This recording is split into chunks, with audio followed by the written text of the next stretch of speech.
ಆತ್ಮೀಯ ವಿದ್ಯಾರ್ಥಿಗಳೇ, ಈ ಒಕ್ಕೂಟ ಪದ್ಧತಿಯ ಸರ್ಕಾರವನ್ನು ಈಗಾಗಲೇ ಅಧ್ಯಯನ ಮಾಡಿದ ಹಾಗೆ ಈ ಒಕ್ಕೂಟ ರಾಜ್ಯಗಳ ಲಕ್ಷಣಗಳನ್ನು ನಾವು ನೋಡುವ. ಏಕಾತ್ಮಕ ರಾಜ್ಯಗಳ ಲಕ್ಷಣಗಳು ಯಾವುವು ಅಂದಾಗ, ಈಗಾಗಲೇ ನಾವು ಭಾರತದ ಸಂವಿಧಾನದ ಆಡಳಿತದ ಹಂತಗಳನ್ನು ಗಮನಿಸಿದ ಹಾಗೆ ನಮ್ಮ ಭಾರತದ ಸಂವಿಧಾನ ಪರಿಪೂರ್ಣವಾದಂಥ ಮತ್ತೊಂದು ದೇಶಕ್ಕೆ ಮಾದರಿಯಾದಂಥ ಸಂವಿಧಾನ. ಏಕೆ ಈ ಒಕ್ಕೂಟ ಪದ್ಧತಿಯನ್ನು ನಾವು ಅಳವಡಿಸಿಕೊಂಡಿವೆ ಅನ್ನೋದಕ್ಕೆ ಹಲವಾರು ನಿರ್ದೇಶನಗಳನ್ನು ಕೊಟ್ಟು ನಮ್ಮ ಭಾರತಕ್ಕೆ ಯಾವುದು ಸೂಕ್ತ ಅನ್ನುವ ಅಭಿಪ್ರಾಯವನ್ನು ನಾವಿಲ್ಲಿ ಅಳವಡಿಸಿಕೊಂಡಿದ್ದು ನಾವು ನೋಡ್ತೇವೆ. ಭಾರತದ ಸಂವಿಧಾನವು ಈ ಸಂಯುಕ್ತ ರಾಷ್ಟ್ರವಾಗಿದ್ದರೂ ಕೂಡ ಸತ್ವದಲ್ಲಿ ಏಕಾತ್ಮಕವಾಗಿದೆ ಎಂದು ಹಲವಾರು ಟೀಕಾಕಾರರು ಹೇಳುತ್ತಾರೆ. ಕೇಂದ್ರ ಸರ್ಕಾರಕ್ಕೆ ಹೆಚ್ಚಿನ ಹಾಗೂ ವಿಶೇಷ ಅಧಿಕಾರಗಳನ್ನು ನೀಡಿರುವುದರಿಂದ ಭಾರತದ ಒಕ್ಕೂಟ ಪದ್ಧತಿಯನ್ನು ಅರ್ಧ ಒಕ್ಕೂಟ ಎಂದು ಕರೆಯಲಾಗಿದೆ. ಭಾರತದ ಸಂವಿಧಾನ ಏಕಾತ್ಮಕ ರಾಜ್ಯಕ್ಕೆ ಅವಶ್ಯಕ ಮಾಡಿಕೊಟ್ಟಿದೆ. ರಾಜ್ಯಗಳು ಜಿಲ್ಲಾ ಮಂಡಳಿಗಳಾಗಿ ಮಾರ್ಪಟ್ಟಿವೆ ಎಂದು ಸಂವಿಧಾನ ರಚನಾ ಸಭೆಯ ಸದಸ್ಯರು ಟೀಕಿಸಿದರು. ಇಲ್ಲಿ ಅರ್ಧ ಒಕ್ಕೂಟ ಅನ್ನ ಇವತ್ತು ನಮ್ಮ ಭಾರತದ ಸಂವಿಧಾನ ಲಿಖಿತ ಮತ್ತು ಅಲಿಖಿತ ಅಂದರೂ ಕೂಡ ಕೆಲವೊಂದು ಲಿಖಿತ ಸಂವಿಧಾನವಾದರೂ ಕೂಡ ಕೆಲವೊಂದು ವಿಷಯದಲ್ಲಿ ಅಲಿಖಿತ ಸಂಪ್ರದಾಯಗಳಿಗೆ ಹೆಚ್ಚಿನ ಆದ್ಯತೆಯನ್ನು ಕೊಟ್ಟಿತ್ತು. ಇಲ್ಲಿ ಅರ್ಧ ಒಕ್ಕೂಟ ಅನ್ನೋದು ನಾವು ಇಲ್ಲಿ ಪೂರ್ತಿ ಟೀಕೆಯನ್ನ ಮಾಡೋದ್ರೊಳಗ ಇವತ್ತು ನಾವು ಆಡಳಿತ ಸಂಪೂರ್ಣವಾದ ಕೇಂದ್ರ ಸರ್ಕಾರದ ಅಧೀನದಲ್ಲಿ ಇದ್ರೂ ಕೂಡ ಅಧಿಕಾರ ವಿಭಜನೆಯನ್ನು ಮಾಡುವ ಹೊತ್ನಾಗ ರಾಜ್ಯಗಳಿಗೂ ಕೂಡ ಪ್ರಾತಿನಿಧ್ಯವನ್ನು ಕೊಟ್ಟಿದ್ದು ನಾವಿಲ್ಲಿ ನೋಡ್ತೀವಿ. ಇಲ್ಲಿ ಸಂವಿಧಾನ ರಾಜ್ಯಗಳನ್ನು ಶಾಲಾ ಮಕ್ಕಳನ್ನಾಗಿ ಮಾಡಿ ರಾಷ್ಟ್ರಪತಿಯವರನ್ನು ಹಳ್ಳಿಯ ಶಾಲೆಯ ಮುಖ್ಯೋಧ್ಯಾಪಕರನ್ನಾಗಿ ಮಾಡಿದೆ ಎಂದು ಟೀಕೆಯನ್ನ ಕೆಲವರು ಮಾಡುತ್ತಾರೆ. Doctor KC. ವಿಯರ್ ಅವರು ಭಾರತವು ಅರ್ಧ ಒಕ್ಕೂಟ ಎಂದು ಕರೆದಿದ್ದಾರೆ. ಭಾರತದ ಸಂವಿಧಾನದಲ್ಲಿ ಸಂಯುಕ್ತ ಸರ್ಕಾರದ ಸ್ವರೂಪವನ್ನು ಪ್ರಶ್ನಿಸುವಂತ ಏಕಾತ್ಮಕ ಸರ್ಕಾರದ ಲಕ್ಷಣಗಳನ್ನು ಇವತ್ತ ನಿಚ್ಚಳವಾಗಿ ಎದ್ದು ಕಾಣುತ್ತವೆ ಅಥವಾ ಸ್ಪಷ್ಟವಾಗಿ ಎದ್ದು ಕಾಣುತ್ತವೆ.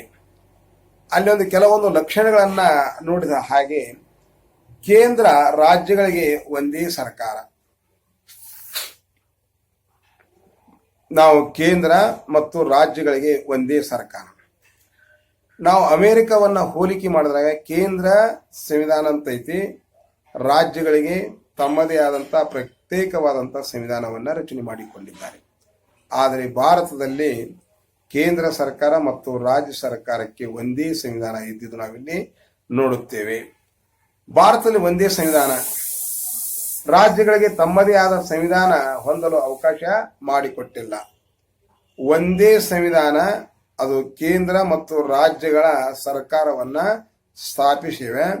ಎರಡು ತೆರನಾದ ಸರ್ಕಾರಗಳು ಒಂದೇ ಸಂವಿಧಾನದ ಸಮಿತಿಯಲ್ಲಿ ಕಾರ್ಯವನ್ನ ನಿರ್ವಹಿಸುತ್ತವೆ. ಬಲಾಢ್ಯ ಕೇಂದ್ರ ಸರ್ಕಾರ, ಈಗಾಗಲೇ ನಾವು ನೋಡಿದ ಹಾಗೆ 99 ವಿಷಯಗಳನ್ನ ಕೇಂದ್ರ ಸರ್ಕಾರಗಳು ಹೊಂದಿರುವುದರಿಂದ ಇವತ್ತು ನಾವು ಅಂಚೆ, ತಂತಿ, ರಕ್ಷಣೆ, ಇವತ್ತು ಕರೆನ್ಸಿ, ರಾಷ್ಟ್ರೀಯ ಹೆದ್ದಾರಿಗಳು, ಇವತ್ತು ರೈಲ್ವೆ, ವಿಮಾನಯಾನ, ಇವೆಲ್ಲ ಕೇಂದ್ರ ಪಟ್ಟಿಯಲ್ಲಿ ಬರುವಂತ ವಿಷಯಗಳು. ಹಲವಾರು ವಿಷಯಗಳನ್ನ ಕೇಂದ್ರ ಸರ್ಕಾರ ವಿಶೇಷ ಅಧಿಕಾರವನ್ನ ಚಲಾಯಿಸಿ ತಮ್ಮ ಅಧಿಕಾರವನ್ನ ಚಲಾಯಿಸುವುದು ನಾವಿಲ್ಲಿ ನೋಡುತ್ತೇವೆ. ಹಾಗೆ ಈ ಕೇಂದ್ರದ ಕಾನೂನಿಗೆ ಪ್ರಾಧಾನ್ಯತೆಯನ್ನ ಕೊಡಲಾಗುವುದು. ಆದುದರಿಂದ ಸಂವಿಧಾನದಲ್ಲಿ ರಾಜ್ಯಗಳನ್ನು ಮುನ್ಸಿಪಾಲಿಟಿ ಸ್ಥಾಪನೆಗಳಿಗೆ ಇಳಿಸಲಾಗಿದೆ ಎಂದು ತಮ್ಮ ಮಾತನ್ನು ಕೂಡ ಸರಿಯಾದ ಅಂತೂ ಕೂಡ ನಾವಿಲ್ಲಿ ಹೇಳಬಹುದು. ಮುನ್ಸಿಪಾಲಿಟಿ ಅಂತ ಒಂದು ರೀತಿಯಿಂದ ಕೀಳು ಮಟ್ಟದ ಭಾಷೆ ಅಂತ ನಮಗ ಅನಿಸುತ್ತದೆ. ಆದರೆ ಕೇಂದ್ರ ಸರ್ಕಾರ ಬಲಿಷ್ಠ ಆದ್ರೆ ರಾಜ್ಯ ಸರ್ಕಾರ ಬಲಿಷ್ಠ ಆಗಿಲ್ಲ ಅನ್ನೋ ಅಭಿಪ್ರಾಯ ಕೂಡ ಇಲ್ಲಿ ಉದ್ಭವ ಆಗುತ್ತದೆ. ಇನ್ನೊಂದು ಮೂರನೇದು ಲಕ್ಷಣವನ್ನ ನೋಡೋದ್ನಾಗ ಏಕ ನಾಗರಿಕತ್ವ ಇದ್ದಿದ್ದು ನಾವಿಲ್ಲಿ ನೋಡ್ತೀವಿ. ನಾವು ಮೇಲಿಂದ ಮೇಲೆ ಉಲ್ಲೇಖ ಮಾಡುವುದು ಅಮೇರಿಕ. ಒಬ್ಬ ಅಮೇರಿಕದ ನಾಗರಿಕನಂತ ನಾವು ಹೇಳ್ತೀವಿ. ಅಲ್ಲಿ ದ್ವಿ ಪದ್ಧತಿಯ ಸರ್ಕಾರ ಯಾವ ರೀತಿ ಐತಿ, ಅಲ್ಲಿ ದ್ವಿ ನಾಗರಿಕತ್ವವು ಕೂಡ ಉಂಟು. ನಾವು ಭಾರತದ ಪ್ರಜೆಗಳಾದಂಥ ನಾವು ಅಂತ ಹೇಳಿದ ಹೊತ್ತಿನಾಗ ನಾವು ಮತ್ತೊಮ್ಮೆ ಹೇಳಬೇಕಾದ್ರೆ ಇದೇ ಅಭಿಪ್ರಾಯವನ್ನ ಕರ್ನಾಟಕದ ನಾಗರಿಕರು ಅನ್ನೋ ಅಭಿಪ್ರಾಯ ಇಲ್ಲಿ ನಮ್ಮಲ್ಲಿ ಇಲ್ಲ. ಆದ್ರೆ ಅಮೆರಿಕದಲ್ಲಿ ಈ ದ್ವಿ ನಾಗರಿಕತ್ವ ಹೊಂದಿದ್ದು ನಾವು ಇಲ್ಲಿ ನೋಡ್ತೀವಿ. ಇಲ್ಲಿ ನಾಗರಿಕತ್ವ ಹಕ್ಕು ನಮಗ ಎಲ್ಲರಿಗೂ ಉಂಟು. ದೇಶದ ಐಕ್ಯತೆ ಮತ್ತು ಸಮಗ್ರತೆಯನ್ನ ದೃಷ್ಟಿಯಿಂದ ನಾವು ಏಕ ನಾಗರಿಕ ತತ್ವವನ್ನ ನಾವಿಲ್ಲಿ ಸಮರ್ಥಿಸಿಕೊಂಡಿದ್ದು. ಇಲ್ಲಿ ಮತ್ತೊಂದು ಏಕೀಕೃತ ನ್ಯಾಯಾಂಗ ಪದ್ಧತಿ. ಈಗಾಗಲೇ ಹೇಳಿದ ಹಾಗೆ ಈ ಸಂಯುಕ್ತ ರಾಜ್ಯ ವ್ಯವಸ್ಥೆಯಲ್ಲಿ ವ್ಯತಿರಿಕ್ತವಾದಂಥ ಏಕೀಕೃತ ನ್ಯಾಯಾಂಗ ಪದ್ಧತಿಯನ್ನ ಭಾರತದ ಸಂವಿಧಾನ ಅಳವಡಿಸಿಕೊಂಡಿದ್ದು. ಅಮೆರಿಕೆಯಲ್ಲಿ ಕೇಂದ್ರ ನ್ಯಾಯಾಂಗ ಹಾಗೂ ರಾಜ್ಯ ನ್ಯಾಯಾಂಗಗಳೆಂದು ಪ್ರತ್ಯೇಕ ವ್ಯವಸ್ಥೆ ಉಂಟು. ಈ ದ್ವಿ ಸರ್ಕಾರ ಪದ್ಧತಿಯಲ್ಲಿ ಎರಡು ನ್ಯಾಯಾಂಗಗಳು ಇರಬೇಕಾದ್ದು ಸ್ವಾಭಾವಿಕ. ಆದರೆ ಭಾರತದಲ್ಲಿ ಇಡೀ ರಾಷ್ಟ್ರಕ್ಕೆ ಸಂಬಂಧಿಸಿದಂತೆ ಒಂದೇ ನ್ಯಾಯಾಂಗ ವ್ಯವಸ್ಥೆಯನ್ನು ನಾವಿಲ್ಲಿ ಕಾಣುತ್ತೇವೆ. ಸುಪ್ರೀಂ ಕೋರ್ಟ್ ಇಡೀ ದೇಶಕ್ಕೆ ಅಂತಿಮವಾದ ನ್ಯಾಯಾಂಗವಾಗಿದ್ದು, ನ್ಯಾಯಾಂಗ ವ್ಯವಸ್ಥೆಯಲ್ಲಿ ಉನ್ನತ ನ್ಯಾಯಾಲಯ ಆಗಿದ್ದು, ಆಡಳಿತಾತ್ಮಕವಾಗಿ ನಾವು ಜನಸಂಖ್ಯೆಯ ಅನುಗುಣವಾಗಿ ಹೈಕೋರ್ಟ್ಗಳನ್ನು ಸ್ಥಾಪನೆ ಮಾಡಿಕೊಂಡ್ರೂ ಕೂಡ ಅಲ್ಲಿ ಅಧಿಕಾರ ವಿಭಜನೆ ಅನ್ನುತ್ತೇವೆ ವಿನಃ ಆದರೆ ಸುಪ್ರೀಂ ಕೋರ್ಟ್ ಅಂತ ನಾವು ಏನು ಹೇಳ್ತೀವಲ್ಲ, ರಾಷ್ಟ್ರಕ್ಕೆ ಒಂದೇ ನ್ಯಾಯಾಂಗ, ಏಕೀಕೃತ ನ್ಯಾಯಾಂಗ. ಇನ್ನೊಂದು ನಾವು ಐದನೇದು ಗಮನಿಸುವಂತ ಲಕ್ಷಣಗಳನ್ನ ನೋಡುವ ತುರ್ತು ಪರಿಸ್ಥಿತಿಯಲ್ಲಿ ಏಕಾತ್ಮಕ ಸರ್ಕಾರ ಇದ್ದಿದ್ದು ನಾವಿಲ್ಲಿ ನೋಡ್ತೀವಿ. ಈ ಭಾರತದ ಸಂವಿಧಾನ ಸಾಮಾನ್ಯ ವೇಳೆಯಲ್ಲಿ ಒಕ್ಕೂಟ ಸರ್ಕಾರದಂತೆ ತುರ್ತು ಪರಿಸ್ಥಿತಿಯಲ್ಲಿ ಸಂವಿಧಾನಾತ್ಮಕ ಸರ್ಕಾರಗಳಂತೆ ಕಾರ್ಯವನ್ನ ಮಾಡುತ್ತೇವೆ. ಇಲ್ಲಿ ನಾವು ತುರ್ತು ಪರಿಸ್ಥಿತಿ ಅಂತಂದ್ರೆ 352, 356, 360. ಈ 352 ಅಂತಂದ್ರೆ ಅದು ರಾಷ್ಟ್ರೀಯ ತುರ್ತು ಪರಿಸ್ಥಿತಿ. ಆಂತರಿಕ ಮತ್ತು ಬಾಹ್ಯ ತುರ್ತು ಪರಿಸ್ಥಿತಿಯನ್ನ ಘೋಷಣೆಯನ್ನ ಮಾಡುತ್ತದೆ. ಈ 356ನೇ ವಿಧಿಯ ಪ್ರಕಾರ ರಾಜ್ಯದಲ್ಲಿ ಆಡಳಿತ ಕುಸಿದು ಬಿದ್ದಾಗ, ರಾಜ್ಯಗಳಲ್ಲಿ ಗಲಭೆಗಳು ಉಂಟಾದಾಗ, ಅಲ್ಲಿ ರಾಜ್ಯದ ಆಡಳಿತವನ್ನ ನಿರ್ವಹಿಸುವಂತ ಮುಖ್ಯಮಂತ್ರಿಗಳು ವಿಫಲರಾದಾಗ ರಾಜ್ಯಪಾಲರು ರಾಷ್ಟ್ರಪತಿಗೆ ಶಿಫಾರಸು ಮಾಡಿ ರಾಷ್ಟ್ರಪತಿ ಆಡಳಿತವನ್ನ ಜಾರಿಗೊಳಿಸಬಹುದು. 360ನೇ ವಿಧಿಯ ಪ್ರಕಾರ ಈ ಹಣಕಾಸಿನ ಅಥವಾ ಆರ್ಥಿಕ ತುರ್ತು ಪರಿಸ್ಥಿತಿ ಅಂತ ನಾವಿಲ್ಲಿ ನೋಡ್ತೀವಿ. ಇಲ್ಲಿ ರಾಷ್ಟ್ರಕ್ಕೆ ಹಲವಾರು ಸಮಸ್ಯೆಗಳು, ಆರ್ಥಿಕ ಪರಿಸ್ಥಿತಿಗಳನ್ನು ಬಂದಾಗ ಅವನ್ನ ಯಾವ ರೀತಿ ನಿಭಾಯಿಸಬೇಕು ಅನ್ನೋದು ಆ ಕೇಂದ್ರ ಸರ್ಕಾರ ಅದನ್ನ ನೋಡುತ್ತೆ, ಪರಿಗಣಿಸಿ ಅದರ ಸಮಸ್ಯೆಗಳನ್ನ ಬಗೆಹರಿಸೋದು ನಾವಿಲ್ಲಿ ನೋಡ್ತೀವಿ. ಅಖಿಲ ಭಾರತ ಸೇವಾ ವರ್ಗಗಳು, ಇವತ್ತು ನಾವು ಆಲ್ ಇಂಡಿಯಾ ಸರ್ವಿಸ್ ಅಂತ ನಾವಿಲ್ಲಿ ಕರಿತೀವಲ್ಲ, ಆಡಳಿತದಲ್ಲಿ ಏಕತೆ ಮತ್ತು ನಿರ್ದಿಷ್ಟ ಗುಣಮಟ್ಟವನ್ನು ಕಾಪಾಡಿಕೊಂಡು ಬರುವ ಸಲುವಾಗಿ ಸಂವಿಧಾನ ಕೆಲವೊಂದು ವಿಶೇಷ ಪೂರ್ವ ಸಿದ್ಧತೆಗಳನ್ನ ಮಾಡಿದೆ. ಅದೇನೆಂದರೆ ಅಖಿಲ ಭಾರತ ಸೇವೆಗಳ ಸ್ಥಾಪನೆ, ಅಖಿಲ ಭಾರತ ಸೇವೆಗಳಾದಂತಹ ಭಾರತೀಯ ಆಡಳಿತ ಸೇವೆ IAS, IPS, IFS, IES ಅನ್ನುವ ಈ ಸೇವೆಗಳನ್ನ ಮಾಡಿ ಅವುಗಳನ್ನು ಮುಂದುವರಿಸಿಕೊಂಡು ಬರುವುದಲ್ಲದೆ ಹೊಸ ಅಖಿಲ ಭಾರತ ಸೇವೆಗಳನ್ನ ಸೃಷ್ಟಿ ಮಾಡಿ ರಾಜ್ಯಸಭೆಗೆ ವಿಶೇಷವಾದಂತ ಇಲ್ಲಿ ಅಧಿಕಾರವನ್ನ ಕೊಟ್ಟಿದ್ದು ನಾವಿಲ್ಲಿ ನೋಡುತ್ತೇವೆ. ಹಾಗೆ ಇಲ್ಲಿ ಸರಳ ಸಂವಿಧಾನ ಅಂತ ನಾವಿಲ್ಲಿ ಕರಿತೀವಿ. ಭಾರತದ ಸಂವಿಧಾನ ಇತರ ಒಕ್ಕೂಟ ಸಂವಿಧಾನವನ್ನ ಹೋಲಿಕೆ ಮಾಡಿದಾಗ ನಮ್ಮ ಭಾರತದ ಸಂವಿಧಾನ ಕಠಿಣವೂ ಅಲ್ಲ, ಸರಳವೂ ಅಲ್ಲ. ಇಂಗ್ಲೆಂಡ್ ಸಂವಿಧಾನ ಸರಳ ಸಂವಿಧಾನವಾದರೆ ಅದು ಅಲಿಖಿತ ಸಂವಿಧಾನ ಆದರೂ ಕೂಡ ಅಮೆರಿಕ ಸಂವಿಧಾನ ಕಠಿಣ ಸಂವಿಧಾನ, ಕೇವಲ 7 ವಿಧಿಗಳನ್ನು ಹೊಂದಿ ಈ ಜಗತ್ತಿಗೆ ಕಠಿಣವಾದಂತಹ ಸಂವಿಧಾನ ಅಂತ ನಾವು ಅಲ್ಲಿ ಕರಿತೀವಿ. ಆದರೆ ನಮ್ಮ ಭಾರತದ ಸಂವಿಧಾನ ನಮ್ಮ ಒಕ್ಕೂಟ ಪದ್ಧತಿಯ ಸರ್ಕಾರದಲ್ಲಿ ಬಹಳ ಸರಳವಾದಂತಹ ಸಂವಿಧಾನ ಅಂತ ನಾವಿಲ್ಲಿ ನೋಡ್ತೀವಿ. ರಾಜ್ಯಸಭೆಗೆ ವಿಶೇಷ ಅಧಿಕಾರಗಳು ಇದಿವೆ. ಕೇಂದ್ರ ಸರ್ಕಾರ ಮತ್ತು ಕೇಂದ್ರ ಸರ್ಕಾರದಲ್ಲಿ ಸಂಸತ್ತಿನಲ್ಲಿ ಪಾರ್ಲಿಮೆಂಟ್ ಅಂತ ನಾವು ಕರೆಯುವ ಹೊತ್ತಿನಾಗ ಸಂಸತ್ತಿನಲ್ಲಿ 2 ಸದನಗಳು, ಅದು ಲೋಕಸಭೆ ಮತ್ತು ರಾಜ್ಯಸಭೆ ಇರುತ್ತವೆ. ಲೋಕಸಭೆ ಅಧಿಕಾರ ಮತ್ತು ರಾಜ್ಯಸಭೆಯ ಅಧಿಕಾರ ಅಂತ ನಾವು ಪ್ರತ್ಯೇಕವಾಗಿ ಮಾಡಿದ್ರು ಕೂಡ ನೀತಿ ಧೋರಣೆಗಳನ್ನು ರೂಪಿಸುವ ಹೊತ್ತಿನಾಗ ಇವತ್ತ ಹಣಕಾಸು ಮಸೂದೆಯನ್ನ ಬಿಟ್ಟು ಬೇಕಾದ ಮಸೂದೆಯನ್ನ ಇವತ್ತ ನಾವು ರಾಜ್ಯಸಭೆಯಲ್ಲಿ ಮಂಡಿಸಲಿಕ್ಕೆ ಅವಕಾಶ ಇದೆ ಅನ್ನೋದು ನಾವಿಲ್ಲಿ ಗಮನಿಸಬೇಕು. ಕೇಂದ್ರದ ಆಡಳಿತ ಪ್ರದೇಶಗಳು ಅಂತ ನಾವಿಲ್ಲಿ ನೋಡ್ತೀವಿ. ಭಾರತದ ಒಕ್ಕೂಟದಲ್ಲಿ ರಾಜ್ಯಗಳಿಗೆ ಅಲ್ಲದೆ ಆಡಳಿತದ ಘಟಕಗಳಾಗಿ ಕೇಂದ್ರಾಡಳಿತ ಪ್ರದೇಶಗಳು ಉಂಟು. ಇವುಗಳು ನೇರವಾಗಿ ಕೇಂದ್ರ ಸರ್ಕಾರದಿಂದ ನಿಯಂತ್ರಿಸಲ್ಪಡುತ್ತವೆ. ಇಂಥ 7 ಕೇಂದ್ರಾಡಳಿತ ಪ್ರದೇಶಗಳು ಉಂಟು. ರಾಜ್ಯಗಳಿಗೆ ಸ್ವಲ್ಪ ಮಟ್ಟಿಗೆ ಸ್ವತಂತ್ರವನ್ನು ಕೊಟ್ಟ ಹಾಗೆ ಕೇಂದ್ರಾಡಳಿತ ಪ್ರದೇಶಗಳಿಗೆ ಯಾವ ಸ್ವತಂತ್ರವೂ ಇಲ್ಲ. ಅವು ನೇರವಾಗಿ ಕೇಂದ್ರ ಸರ್ಕಾರದ ನಿಯಂತ್ರಣಕ್ಕೆ ಒಳಪಟ್ಟಿವೆ. ಇವು ಒಕ್ಕೂಟ ಸರ್ಕಾರ ಸ್ಪಷ್ಟ ಉಲ್ಲಂಘನೆಯಾಗಿದೆ ಅಂತ ಹೇಳಬಹುದು. ನಾವು ರಾಜ್ಯಸಭೆಯಲ್ಲಿ ರಾಜ್ಯಗಳಿಗೆ ಅಸಮಾನ ಪ್ರಾತಿನಿಧ್ಯವನ್ನ ಕೊಟ್ಟಿದ್ದು ನಾವಿಲ್ಲಿ ನೋಡುತ್ತೇವೆ. ಅಮೆರಿಕ ಮತ್ತು ಸ್ವಿಟ್ಜರ್ಲ್ಯಾಂಡ್ ಒಕ್ಕೂಟದಲ್ಲಿ ರಾಜ್ಯಗಳಿಗೆ ಕೇಂದ್ರ ಶಾಸಕಾಂಗದ ಮೇಲ್ಮನೆಯಲ್ಲಿ ಜನಸಂಖ್ಯೆ ಹಾಗೂ ರಾಜ್ಯಗಳ ಗಾತ್ರಗಳನ್ನು ತೆಗೆದುಕೊಳ್ಳದೆ ಪ್ರತಿಯೊಂದಕ್ಕೂ ಕೂಡ ಸಮನಾದ ಸ್ಥಾನಮಾನವನ್ನ ಕಲ್ಪಿಸಿಕೊಡಲಾಗಿದೆ. ಆದರೆ ಭಾರತದ ಒಕ್ಕೂಟದ 30 ರಾಜ್ಯಗಳಿಗೆ ಸಮನಾಗಿ ರಾಜ್ಯಸಭೆಗೆ ಸದಸ್ಯರನ್ನು ಆರಿಸಿಕಳಿಸುವ ಅವಕಾಶವನ್ನು ಕಲ್ಪಿಸಿಲ್ಲ. ಇಲ್ಲಿ ಲೋಕಸಭೆಯಲ್ಲಿಯೂ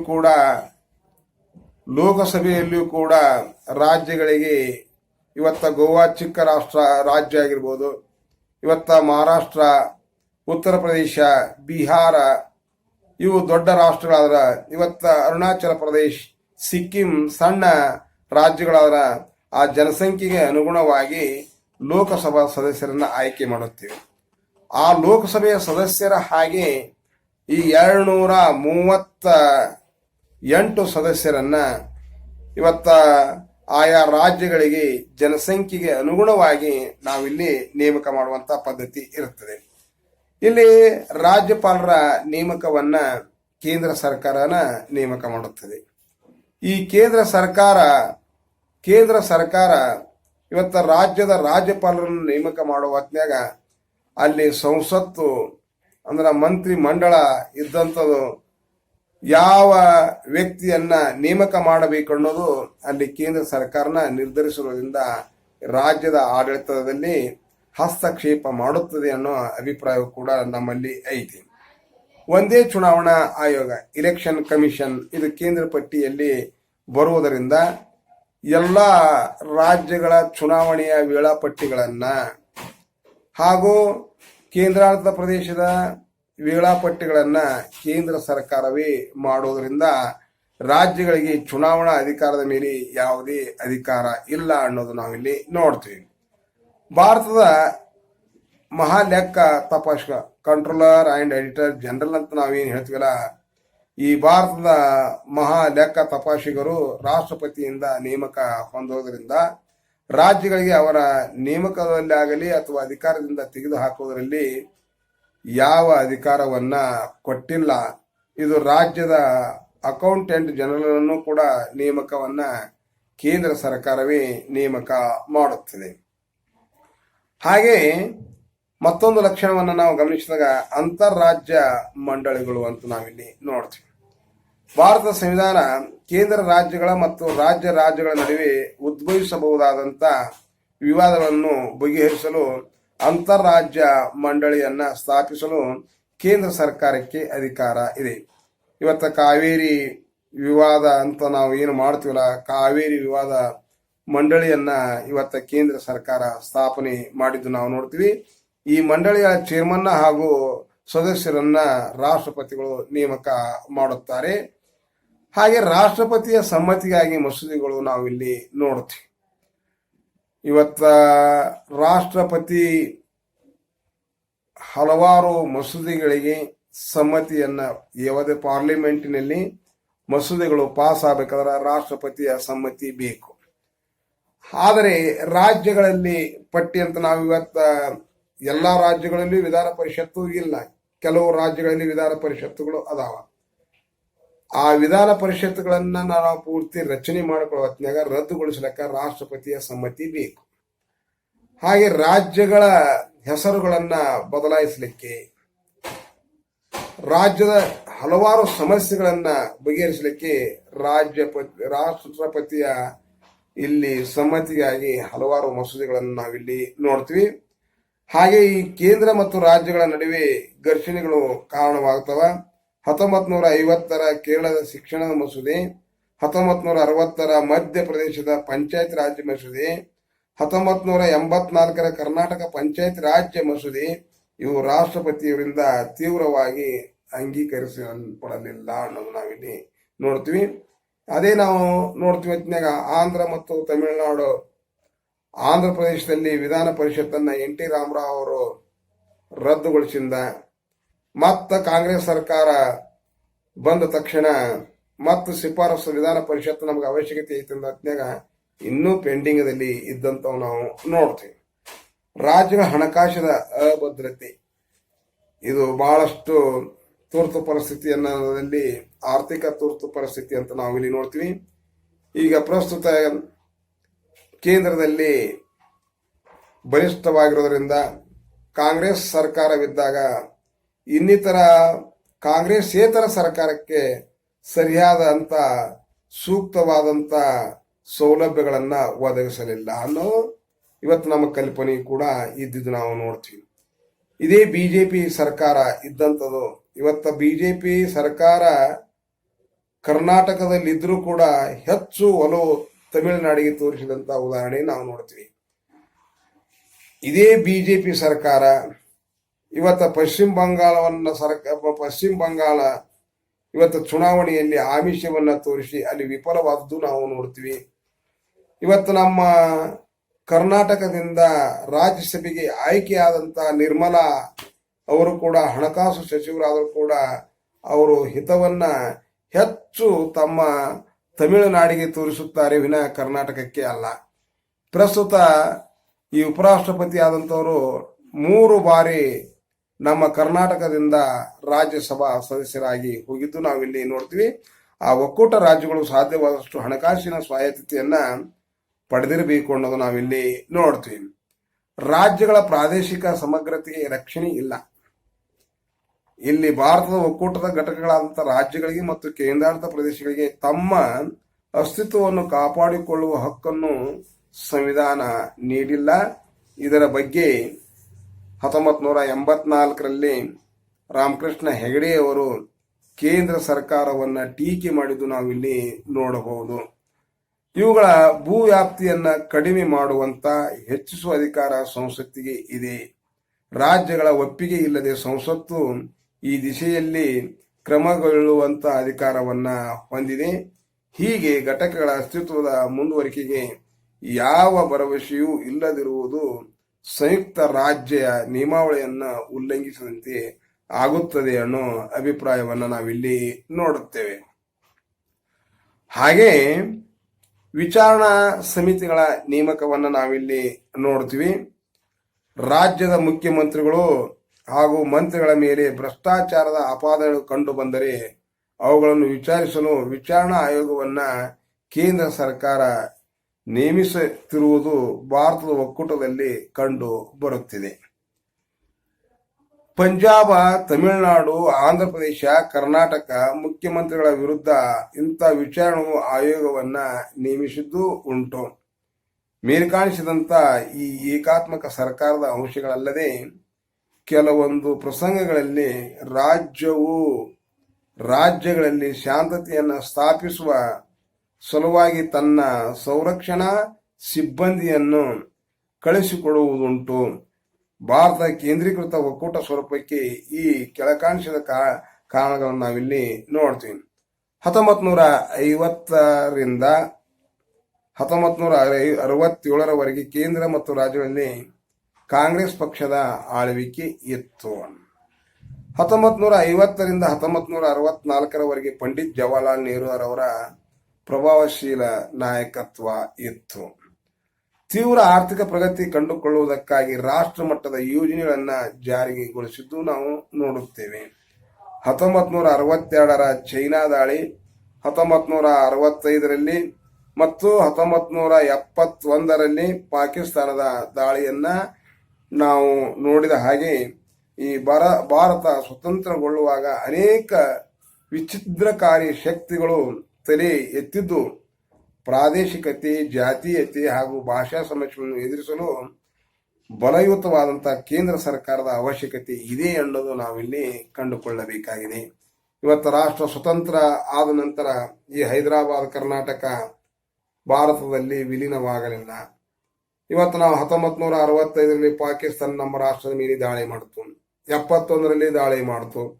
ಅದೇ ರೀತಿ ಇವತ್ತ ಹಲವಾರು ಬಾರಿ ಯುದ್ಧವನ್ನ ಘೋಷಣೆ ಮಾಡಿದ್ರು ಕೂಡ ಅಲ್ಲಿ ಕೇಂದ್ರ ಸರ್ಕಾರ ಪ್ರಬಲವಾಗಿದಂತ ಹೇಳಿ ಇವತ್ತು ನಾವು ರಾಷ್ಟ್ರದಲ್ಲಿ ನೆಮ್ಮದಿಯಿಂದ ಇರುತ್ತೇವೆ ವಿನಃ ಇವತ್ತು ರಾಜ್ಯಗಳಿಗೆ ಪ್ರಾತಿನಿಧ್ಯವನ್ನ ಕೊಟ್ಟರ ರಾಜ್ಯಗಳು ನಿರ್ಧಾರವನ್ನು ತೆಗೆದುಕೊಳ್ಳುವುದರಲ್ಲಿ ಅಷ್ಟರಲ್ಲಿ ಭಾರತದ ಹಣೆ ಬರ ಬದಲಾವಣೆ ಆಗುತ್ತದೆ. ಅದಕ್ಕೆ ಕೇಂದ್ರ ಸರ್ಕಾರ ಬಲಿಷ್ಠವಾಗಿರುವುದು ಸೂಕ್ತ ಅನ್ನೋ ಅಭಿಪ್ರಾಯವನ್ನು ನಾವಿಲ್ಲಿ ಗಮನಿಸಬೇಕು.